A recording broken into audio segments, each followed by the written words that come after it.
Imagine that. You just finished your meal, a well-prepared, high-protein meal.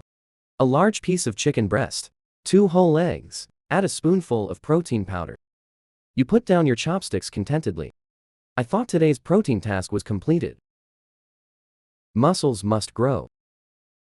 But what you don't know is, while you were eating that meal, there's a fierce battle going on inside you. It's playing out quietly. Your muscle cells, like a bunch of hungry construction workers, waiting to receive raw materials with outstretched hands. Your small intestine is like a busy assembly line. The protein that is eating you disassemble into bricks, amino acids, and your liver, like a budget-conscious factory manager, deciding which of these raw materials to keep, which are burned directly as energy, which packages are disposed of. So here's the problem. If you eat too much protein at once, those extra amino acids, it's not what you think it is, deposited in the muscle bank for later use. They're converted into energy by your liver. It's excreted through the kidneys. In other words, that high-protein meal you meticulously prepared, some of them may really be free. This is the core issue we are going to talk about today. How much protein do you eat in a meal to be truly used by your body, instead of wasting it? This question sounds simple, but it hides a lot of misunderstanding behind it. Information that has been exaggerated or even deliberately distorted. Fitness circle. There are countless versions of the standard answer. Some people say that you can absorb up to 30 grams per meal. Some say there is no upper limit at all. Others say you can eat as much as you want. Anyway, the body adjusts itself. So who's right? We won't talk about metaphysics today. Without speaking from experience, only talk about scientific data. Let's start with the most critical mechanism in your body. From the moment you eat a bite of chicken breast, your digestive system kicks in. Sophisticated dismantling process. Your stomach acid is like a potent solvent. You break up the 3 pieces of protein. It's like pulling a ball of yarn apart. Then your pancreas secretes a batch of scissor proteins. It's called protease. It starts to pull these loose protein chains, cut piece by piece. Finally, these proteins will be reduced to their smallest units, amino acids, or a short URL peptide of 2 or 3 amino acids. These amino acids and short URL peptides, through the dense fluff on the wall of your small intestine, absorbed into the bloodstream. You can put this process, think of it as a toll booth.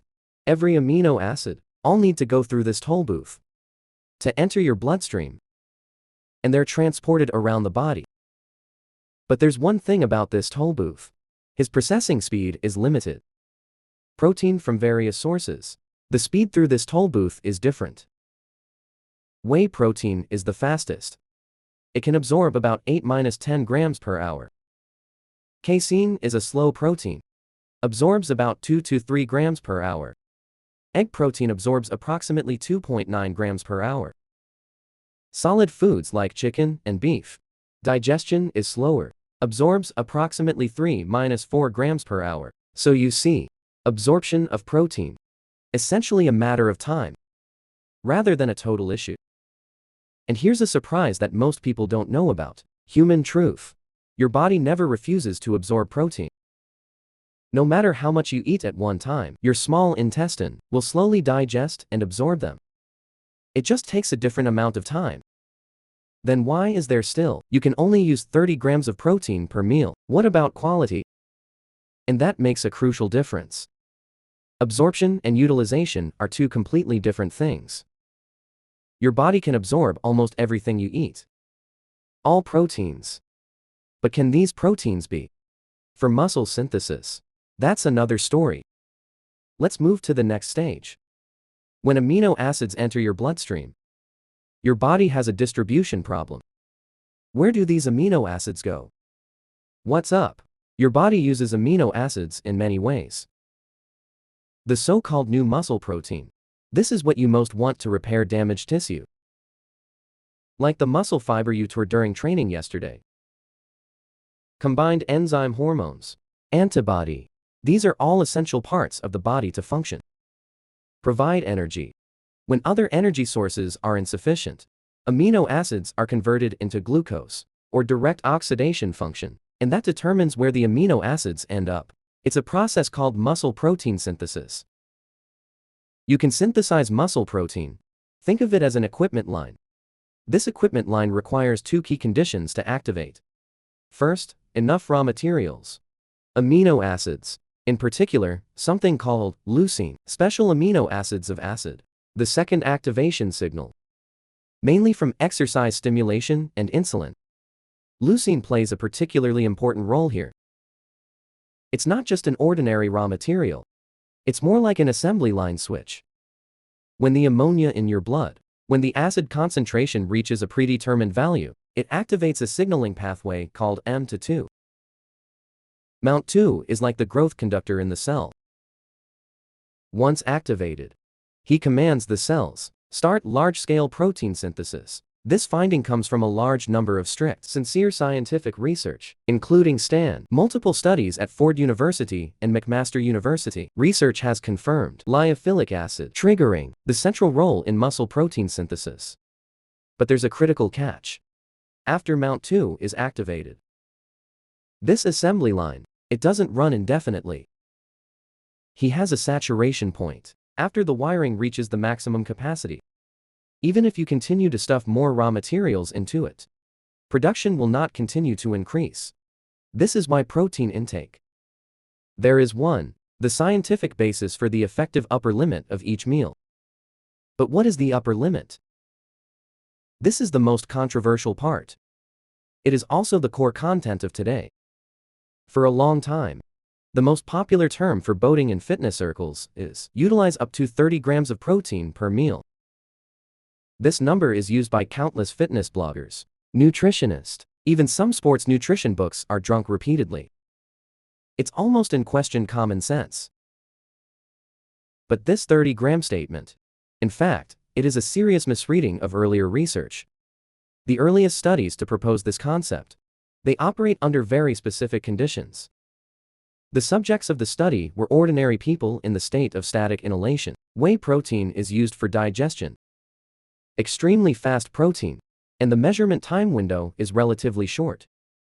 Under these conditions, it is indeed found that after exceeding a certain amount, muscle protein, the rate of synthesis does not continue to increase. But here's the thing. This conclusion is oversimplified and generalized. 2023, a systematic review published in the Journal of Nutrition. It summarizes a number of regarding protein intake studies on muscle protein synthesis. The conclusion is very clear. The effective use of protein per meal, far from a fixed 30 grams. He was influenced by many factors, including your weight, training state, protein source, and how long has it been since your last meal. What number is closer to the truth? According to the most authoritative research available, for an average adult, in the case of strength training, each meal can be effective. Protein mass that stimulates muscle protein synthesis, about 0.4-0 grams per kilogram of body weight. Convert it. If your weight is 70 kilograms, then more than 28-38 grams of protein per meal. You can maximize the trigger, muscle protein synthesis reaction. But there's a very important catch. This number says the amount required to trigger the maximum synthetic reaction. It is not beyond this amount that it is completely useless. Because after protein enters your body, in addition to being directly used for muscle synthesis, there is another important destiny. This is what's inside you, an often overlooked protein buffer system.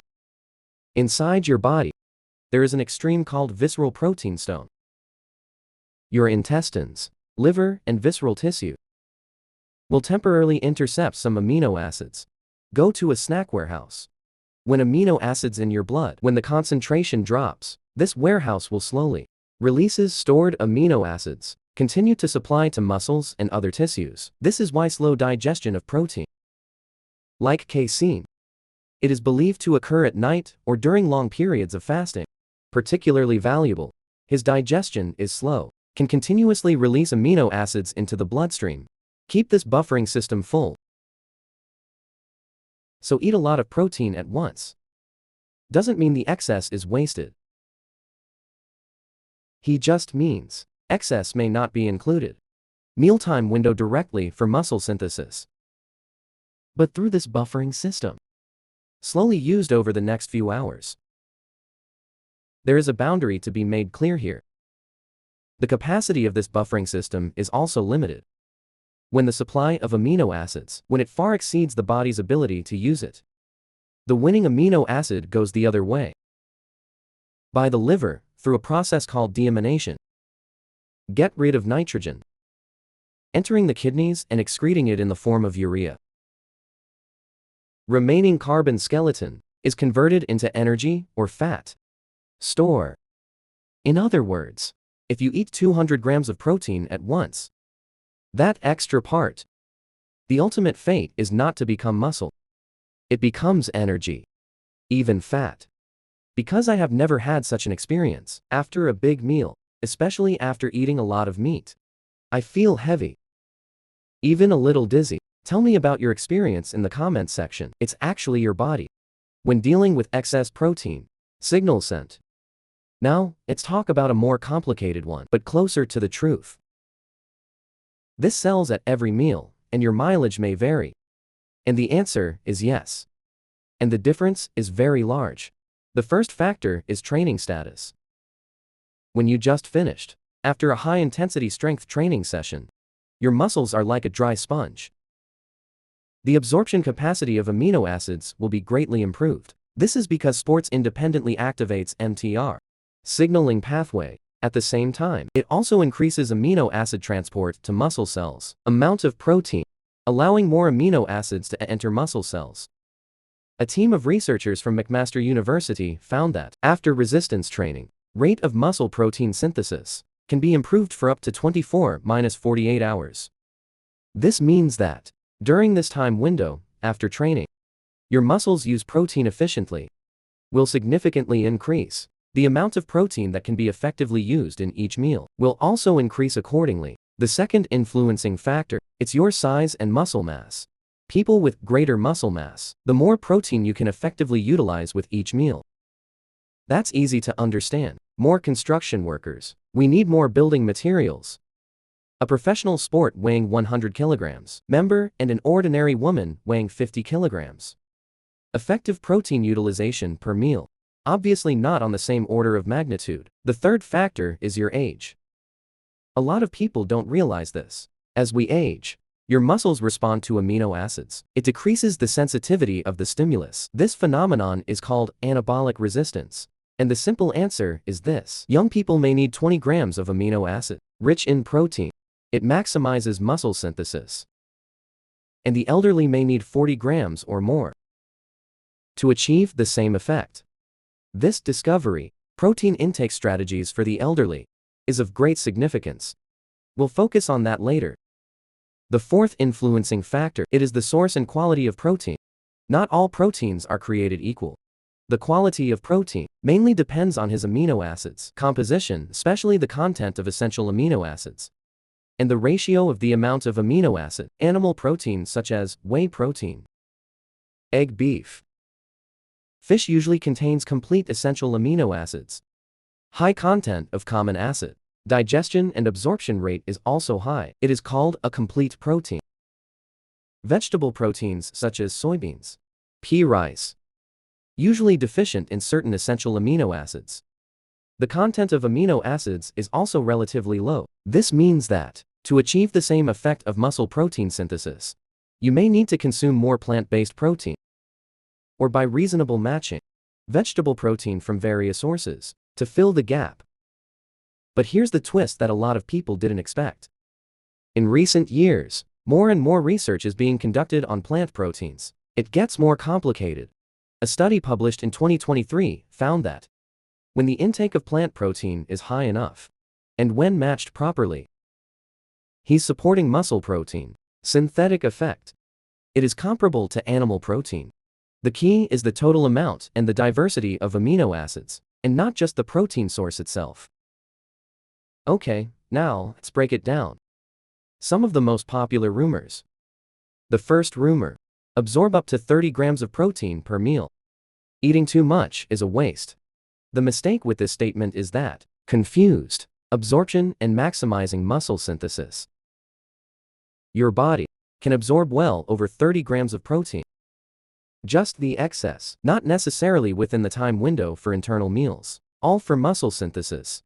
If you are a person weighing 80 kilograms, athletes who are undergoing intensive training, you eat 50-60 grams of protein per meal.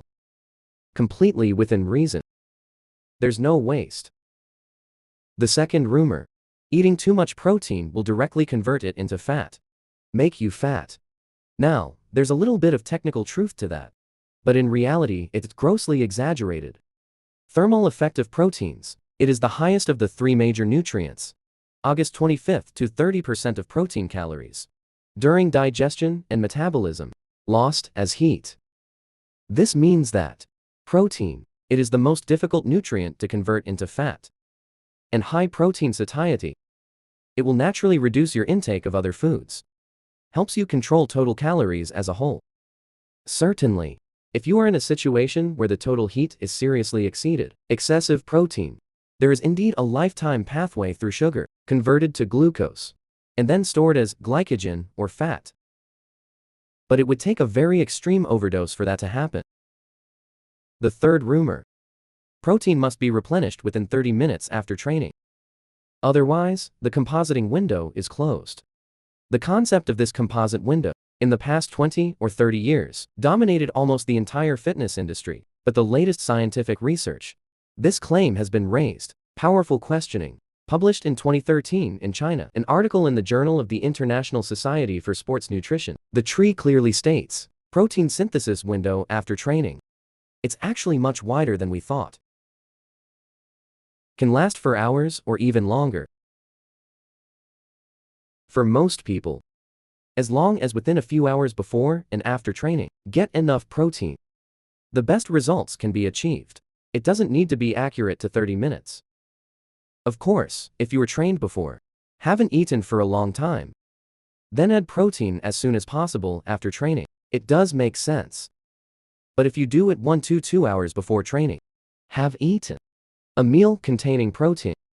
Do you take protein supplements immediately after training?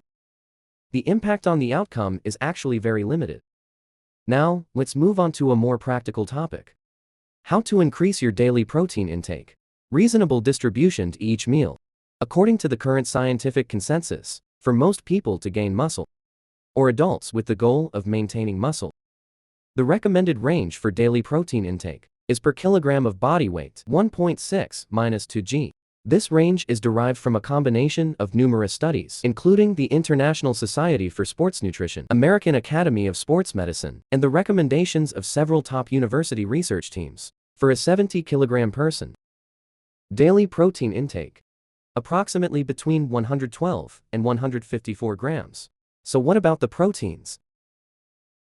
The current mainstream proposal is, divide evenly between 3 and 4 meals. Here's the advantage. Each meal provides an adequate amount of amino acid to trigger muscle protein synthesis. Also, avoid excessive single intake. The resulting metabolic burden, if you take all the protein, concentrate on eating in 1 or 2 meals. What will happen? One from the French National Agricultural Research by Industry Research Institutes, specially compared, evenly distribute protein, quality and concentrated protein intake. Effects on muscle protein synthesis. It turned out that average allocation strategy within 24 hours triggers more spikes in muscle protein synthesis. The overall synthesis efficiency is higher. And you can think of this process as watering plants. Water, pour in a week's worth of water at once. And water the right amount every day. Which approach is more conducive to plant growth? The answer is obvious. Here's an important caveat. This doesn't mean you have to strictly follow. Eat at the rhythm of 1 meal every 4 hours. Your body has enough spirit, activate to adapt to different eating patterns. For people who practice indirect fasting, put the daily protein compressed into a shorter feeding window. In research, also shows acceptable muscle retention. Fruit, although it may not be as ideal as even distribution. Now, let's talk about it. Special circumstances of different populations. For the elderly, strategies for protein intake. Important adjustments are required. Anabolic resistance, mentioned earlier, is one of the core causes of muscle loss in the elderly. As we age, your muscles' cell sensitivity to amino acids decreases. Higher amino acid concentrations are required. The same degree of protein synthesis. This means that, for those over 65 years of age, the elderly, the recommended amount of protein in each meal should be appropriately increased, about 40 grams. At the same time, special attention should be paid to the selection of amino acid content, such as whey protein, egg, beef, fish. At the same time, the elderly every day, total protein requirements are also higher than for young people. Many research recommendations, the elderly weight per kilogram, 1.8–2 grams of protein. To combat muscle loss, maintain physical function and quality of life, World Health Organization and several geriatric research institutions have started to update the guide. Inadequate protein intake in the elderly. It's a seriously neglected public health issue. For pregnant and breastfeeding women, protein requirements will also increase significantly. Protein requirements during pregnancy, approximately 25 grams per day. Lactation requires more. Because of your body, it is not only necessary to maintain its own protein metabolism, but also for the growth and development of the fetus or infant. Provide sufficient amino acids for healthy adults with normal kidney function. High protein drink. Eating has been scientifically proven to be safe. But for people who already have chronic kidney disease, protein uptake, the intake needs to be strictly controlled under the guidance of a doctor. Too many protein metabolites increases the filtration burden on the kidneys. This is very important. It needs to be emphasized separately. The claim that a high-protein diet damages healthy kidneys. It's scientifically untenable.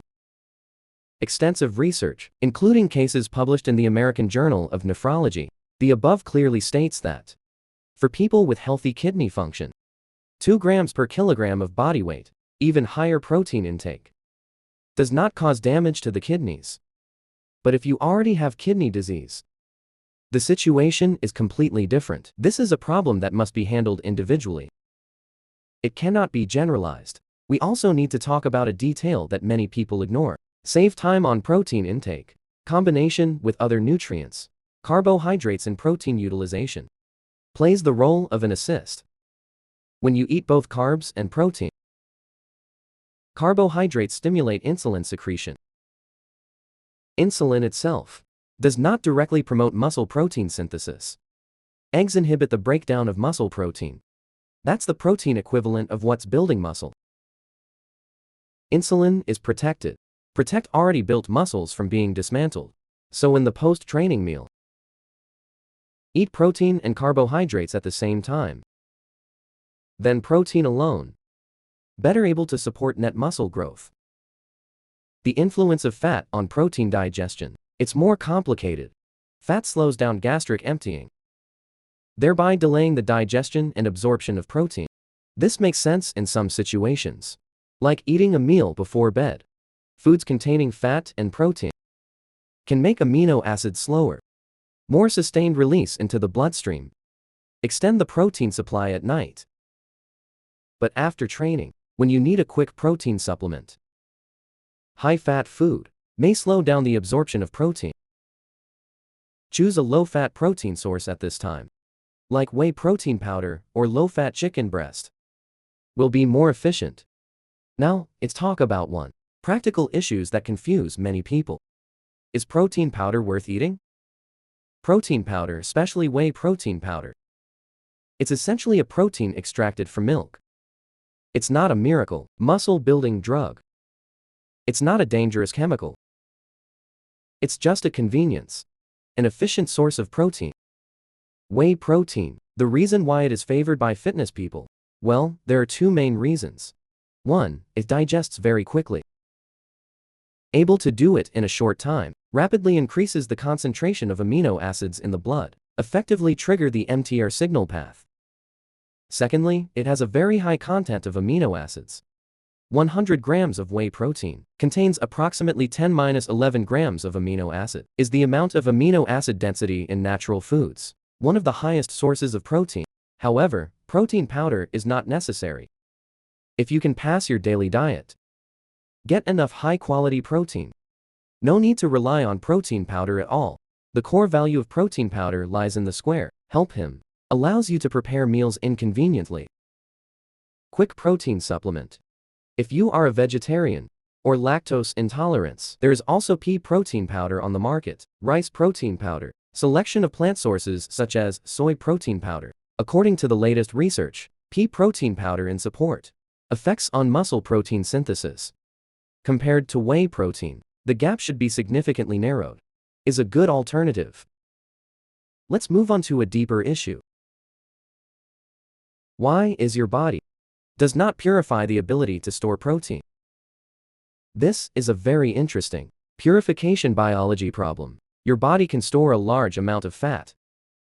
It's obvious. Your body can also take the form of glycogen, store a certain amount of carbohydrates, but your body doesn't have a storage system. Warehouse of excess protein. Why is that? Because in the long history of human evolution, protein has always been a scarce resource. Our ancestors, you don't get to deal with the protein glut. What they need is a set systems that make efficient use of limited proteins, rather than a system for processing excess protein. So when you consume a lot of protein at once, your body will make a rational decision, meeting today's most urgent needs first. That's muscle synthesis and tissue repair. The remaining amino acids are then converted into energy, because energy is essential for survival. This purification design, it's perfect in its ancient setting. But today, when you are facing a meal, when eating a fitness meal that contains 150 grams of protein, so the system is sort of anachronistic. It's a little ironic.